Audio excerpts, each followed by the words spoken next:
You've spent a lifetime trusting the pills that sit on your nightstand, believing each one is a shield against pain, insomnia, or a restless heart. Yet what if those very shields are silently stealing your memories, nudging your mind toward dementia faster than nature ever intended? Imagine flipping through an old photo album, the faces blurred, the stories slipping away, and realizing the culprit was a tiny tablet you've taken for years. This is not a fictional nightmare. It is a hidden reality for countless seniors. And today we will uncover the truth. I'm Dr. Laura Martinez, a neurologist who has spent 2 decades studying how everyday medications can masquerade as harmless helpers while they erode the brain's delicate circuits. In the minutes ahead, I will walk you through 9 of the most common medicines that can accelerate cognitive decline, explain the science in plain language, and give you clear actions you can take right now to protect your mind. We will follow a simple 3-part rhythm for each drug. First, we identify what the medication is usually prescribed for. Second, we explain how it can harm the brain. And third, we offer a practical step you can discuss with your doctor today. If this information is opening your eyes, consider giving this video a like. It helps other seniors discover these hidden risks. Let's begin with the first group of drugs that many seniors take without a second thought: anticholinergic pain relievers such as amitriptyline and cyclobenzaprine. These medications are often prescribed for chronic back pain or muscle spasms, and they work by blocking a neurotransmitter called acetylcholine. Acetylcholine is essential for forming new memories and for the brain's ability to stay flexible.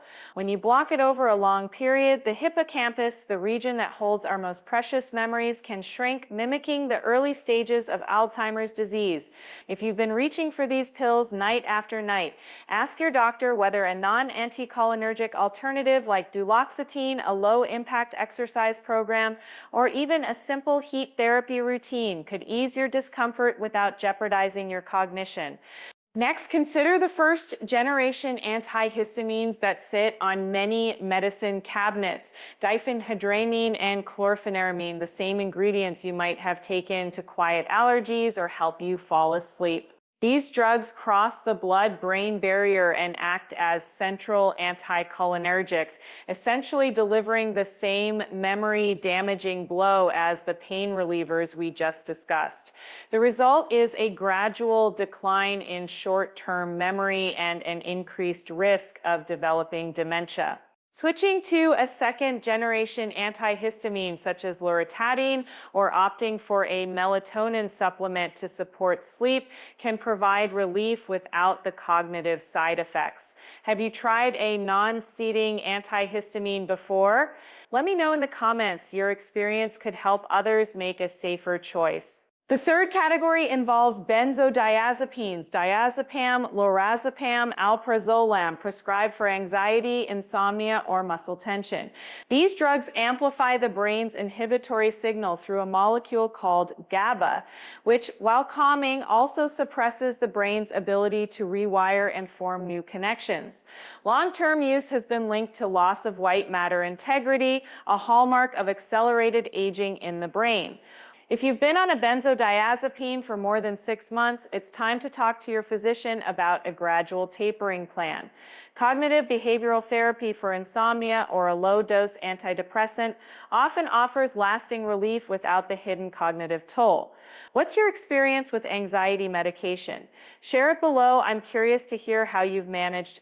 Now, I want to pause for a moment. If any of these medications sound familiar, type "I'm on it" in the comments and we'll address your specific concerns in a follow-up video. Your participation not only guides the content, but also builds a community of seniors who look out for each other. Moving on, let's discuss antipsychotics such as haloperidol and risperidone.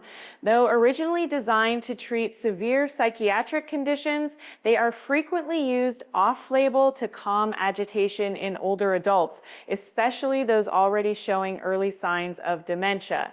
These drugs block dopamine and serotonin receptors, leading to oxidative stress and microvascular damage within the brain. Over time, this can worsen cognitive function rather than improve it. If you or a loved one has been prescribed an antipsychotic, ask the prescribing doctor whether non-pharmacologic strategies like structured activities, music therapy, or environmental adjustments might be safer alternatives. Have you tried any of these approaches? I'd love to hear what worked for you. The next medication on our list is a common heart drug, the beta blocker atenolol. Many seniors rely on beta blockers to manage high blood pressure or irregular heartbeats, and while they are effective at protecting the cardiovascular system, they also cross into the brain and dampen the sympathetic nervous system. This reduction can blunt the brain's alertness and impair the encoding of new memories. If you're on a beta blocker, discuss with your cardiologist whether a newer agent with less central penetration, such as nebivolol, could be a better fit. Your heart health is vital, but preserving mental clarity is equally essential. At this point, you may be feeling a mix of concern and empowerment. Recognizing these hidden dangers is the first step towards safeguarding your cognitive future. If this revelation resonates with you, consider subscribing and turning on notifications so you won't miss the next set of medications that we'll explore, each one with its own subtle sabotage of the brain. Together, we can turn knowledge into action and keep our memories vivid for the years to come. Now let us shift our focus to the next medication that many seniors take without a second thought: proton pump inhibitors, the acid-suppressing drugs you might recognize by names such as omeprazole or esomeprazole. These agents are prescribed to control heartburn, gastroesophageal reflux, and even to protect the stomach lining when you are on non-steroidal anti-inflammatory drugs. Their mechanism of action is to block the enzyme that pumps acid into the stomach, thereby reducing acidity. While that sounds harmless, research over the past decade has shown that chronic suppression of stomach acid can interfere with the absorption of essential nutrients, notably vitamin B12, magnesium, and calcium. Deficiencies in these micronutrients have been linked to demyelination of neural pathways and to an accelerated loss of brain volume, especially in regions responsible for memory consolidation. Moreover, some studies suggest that the very low PT environment of the stomach may play a role in regulating gut-brain signaling pathways. Altering that balance can increase systemic inflammation, a known driver of cognitive decline. If you have been on a proton pump inhibitor for months or years, ask your physician whether an on-demand regimen, a lower dose, or a different class of medication, such as an H2 receptor antagonist, might be appropriate. In parallel, consider checking your blood levels for vitamin B12 and magnesium and supplement if needed under medical supervision. A simple dietary adjustment, adding fortified cereals, leafy greens, and legumes, can also help restore those vital nutrients. Moving forward, we arrive at a class of drugs that dominate pharmacy shelves worldwide: statins. These cholesterol-lowering agents, including names like atorvastatin and rosuvastatin, have saved countless lives by reducing the risk of heart attacks and strokes. Their primary function is to inhibit an enzyme called HMG-CoA reductase, which curtails the production of low-density lipoprotein cholesterol. However, the brain relies on a delicate balance of cholesterol for the formation of synaptic membranes and for the production of myelin, the insulating sheath around nerve fibers. When statins cross the blood-brain barrier, particularly the more lipophilic varieties, they can lower central cholesterol levels, potentially impairing synaptic plasticity. In addition, some statins have been observed to interfere with the synthesis of coenzyme Q10, a molecule essential for mitochondrial energy production in neurons. Reduced mitochondrial efficiency can lead to increased oxidative stress, which over time contributes to the accumulation of amyloid plaques and tau tangles, the hallmarks of Alzheimer's disease. If you are prescribed a statin, do not abruptly discontinue it, but engage in a conversation with your cardiologist about the possibility of using a hydrophilic statin, which is less likely to penetrate the brain, or about adjusting the dose to the lowest effective amount. Complementary lifestyle measures, such as a Mediterranean-style diet rich in omega-3 fatty acids, regular aerobic exercise, and maintaining a healthy weight can also support cholesterol management without over-reliance on medication. The seventh medication on our list is perhaps one of the most insidious because it masquerades as a harmless sleep aid. So drugs including zolpidem and esopicolone are often prescribed for short-term insomnia. They act on the same receptors as benzodiazepines, enhancing the inhibitory neurotransmitter gamma-aminobutyric acid, which promotes sedation. While they may help you fall asleep, their impact on the architecture of sleep is far from benign. Deep, restorative, slow wave sleep and rapid eye movement sleep are critical periods during which the brain clears metabolic waste, consolidates memories, and strengthens neural connections.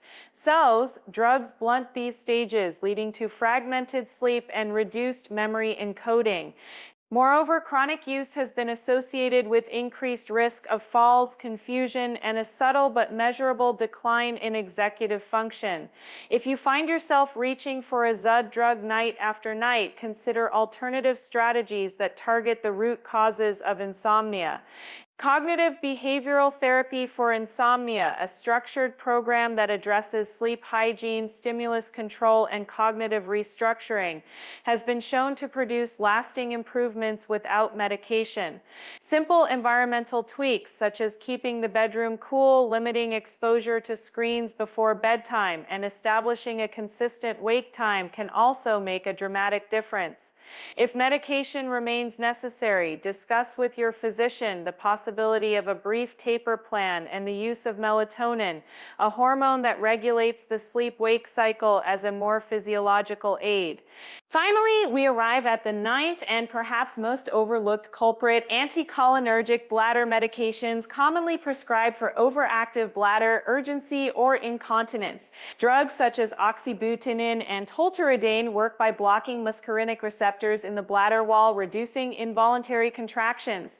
Unfortunately, these same receptors are abundant in the central nervous system, where acetylcholine is a key player in attention, learning, and memory. By dampening cholinergic signaling, these agents can produce a cascade of effects that mirror early Alzheimer's pathology, including reduced cholinergic tone, impaired synaptic transmission, and accelerated loss of hippocampal neurons. Clinical observations have consistently linked long-term use of anticholinergic bladder drugs with faster cognitive decline, especially in individuals already at risk for dementia. If you are using one of these medications, ask your urologist whether a non-anticholinergic alternative, such as a beta-3 adrenergic agonist like Mira might be appropriate. Pelvic floor physical therapy, bladder training exercises, and lifestyle modifications like limiting caffeine and fluid intake in the evening can also reduce symptoms without compromising brain health. In some cases, a low-dose trial of the medication, followed by periodic cognitive assessments, can help balance bladder control with mental clarity. At this juncture, you might be feeling a mixture of concern, curiosity, and empowerment. Recognizing that everyday prescriptions can have hidden effects on the brain is the first step toward protecting your most treasured memories. Remember, the goal is not to abandon medication altogether, but to engage in an informed dialogue with your healthcare team to weigh benefits against risks and to explore safer alternatives whenever possible. If any of the medications we discussed resonated with you, perhaps you are already taking one, or you suspect a side effect, share your experience in the comments below. Your story could help a fellow viewer navigate a similar dilemma, and I will be sure to address the most common questions in a follow-up video. Now let us pause for a moment and reflect on the broader picture. The brain, much like a garden, thrives on balance. It needs the right nutrients, adequate rest, regular exercise, and a calm, supportive environment to flourish. When we introduce substances that disrupt neurotransmitter pathways, we are essentially pulling weeds that can choke the healthy growth of new connections. Yet, just as a gardener can prune, fertilize, and protect their plants, we have tools at our disposal to nurture nurture our cognitive garden. Simple practices, daily walks outdoors, engaging in puzzles or learning a new skill, maintaining strong social ties, and managing stress through mindfulness or gentle yoga have all been shown to bolster neuroplasticity and delay the onset of cognitive impairment. Pair these lifestyle habits with the medication strategies we have outlined, and you create a comprehensive defense against rapid dementia. Before we close, I want to leave you with a concise action plan you can start implementing today. First, make a list of all prescription and over-the-counter medications you are currently taking, including dosage and frequency. Second, bring that list to your next medical appointment and specifically ask about the cognitive side effects we have covered. Third, explore one non-pharmacologic alternative for each medication category, whether it's a physical therapy regimen for pain, a second-generation antihistamine for allergies, or a behavioral sleep program for insomnia. Fourth, schedule a baseline cognitive assessment with your primary care provider or a neurologist. Having a point of reference will help you track any changes over time. Finally, commit to a daily brain-healthy habit, such as reading a newspaper, playing a musical instrument, or practicing a language for at least 15 minutes each day. Consistency is key. The brain rewards repeated, meaningful stimulation. If you found this information valuable, please take a moment to give this video a thumbs up. Your support helps the channel reach more seniors who may be unaware of these hidden risks. And if you haven't already, consider subscribing and turning on notifications so you won't miss the next installment, where we will dive deeper into the role of nutrition, supplements, and emerging therapies in preserving cognitive function. Together, we can turn knowledge into action, protect our memories, and enjoy the golden years with clarity and confidence.